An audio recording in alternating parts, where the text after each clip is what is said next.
So today, we have a founding member of the X-Men taking on a founding member of the Justice League. Cyclops versus Batman. Who wins? Well, let's find out.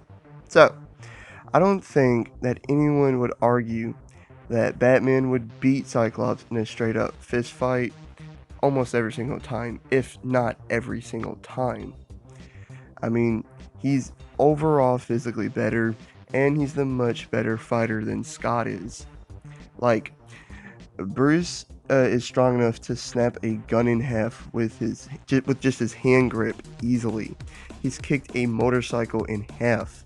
He's held open the jaws of a crocodile, effortlessly broke bones in metal restraints, routinely ragdolled and sent people flying, and he's consistently fought against Bane and Killer Croc. He's tough enough to walk off massive falls, point-blank explosions, and building-busting explosions. He's withstood massive beatings from Bane and Killer Croc and remained conscious. He kept on fighting after being stabbed in the throat and the lungs during the same fight. And he's even stayed conscious after hits from Superman and Wonder Woman. His suit is also bullet and fireproof as well as tear resistant. And he's fast enough to consistently dodge machine gun fire, point blank bullets after they were already fired, bullets while getting closer to the shooters, and he's routinely blitzed whole groups of armed men before any of them could react. But although Scott doesn't have many physicality feats, he is still physically impressive, and what he has done proves that he can hang with Batman physically. I mean, he's strong enough to send Pixie flying with a kick and to carry someone for 15 miles straight. He's withstood a lightning blast from Storm, and he carried Charles Xavier with a dislocated shoulder, 3 fractured ribs, internal bleeding, and a collapsed lung. And he's fast enough to evade bullets and energy blasts, and he's even dodged one of Storm's lightning blasts before as well. But while physicality is close, fighting skill, like pure hand-to-hand fighting skill, is not. Bruce is the much better fighter and martial artist without a doubt. He's a master of 127 martial arts styles, and his main style that he uses is a combination of like 40 of them. He normally switches up between styles to remain unpredictable as well. He's one of the very best fighters, not just in DC Comics, but in all of comics, period. And he claims to know 400 ways to take someone down without killing them. He's beaten nearly all of DC's top tier fighters, such as every member of the Bat family, Bane, Catwoman, Deathstroke, and Ra's al Ghul, as well as several others. He's even one of very few who can take on an even best Lady Shiva, who he claims is the best fighter in the world. Now, I don't want to completely undersell Scott here. He is a skilled combatant due to his extensive training with the X-Men for years, and he's one of the very best fighters to ever be a part of the X-Men team.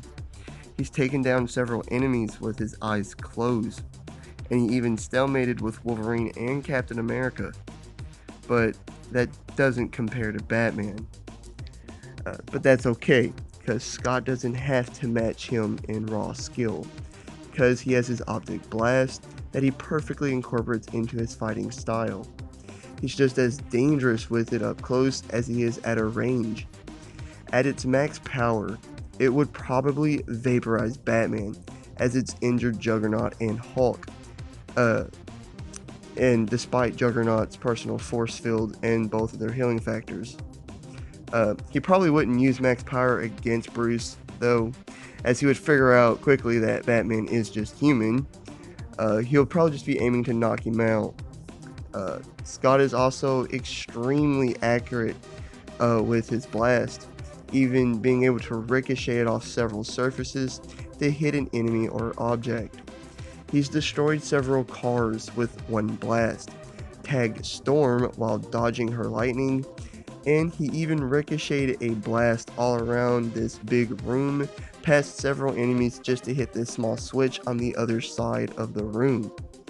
He's also superb with it at close range, as he beat Logan by firing his blast between his legs while his back was turned to Logan, ricocheting it off the ground and hitting Logan right in the face. Same thing could happen here, seeing that Logan should have seen something like that coming, as he's known Scott for years, and Scott was still able to pull this off. How's Bruce, who doesn't know Scott at all, gonna see it coming if Logan couldn't? See what I mean? Granted, Scott doesn't know anything about Bruce either. He won't be ready for all of Batman's gadgets, but Scott has routinely thrown projectiles out of the air with his optic blast, even in a fast session. So things like batarangs won't be very effective here. And finally, Scott is one of very few people in all of comics that can match Bruce on a strategic and tactical level. So, who wins? Well, either could win given the right scenario, but I think I'm actually siding with Scott on this one. No, he's not as good as a fighter, but Batman doesn't have any prep going into this fight, and he's not fast enough to consistently dodge the optic blast, since it's proven to be faster than bullets. I do believe Batman could close the gap between the two eventually, and then make it a close quarters hand-to-hand fight, but he's definitely not dodging this blast on a consistent level in close quarters. There's no way. Now, Batman could win if he had prep, but this fight, he doesn't have prep, and the optic blast is just too powerful. Even if Scott's just trying to knock him out, even with Batman's armor, I can't see it happening. Cyclops is winning this one. Cyclops wins. Like and subscribe if you did enjoy. Leave a comment of what you think and hit the notification bell to be notified of all my future videos and all that great stuff. See you on the next one. Peace.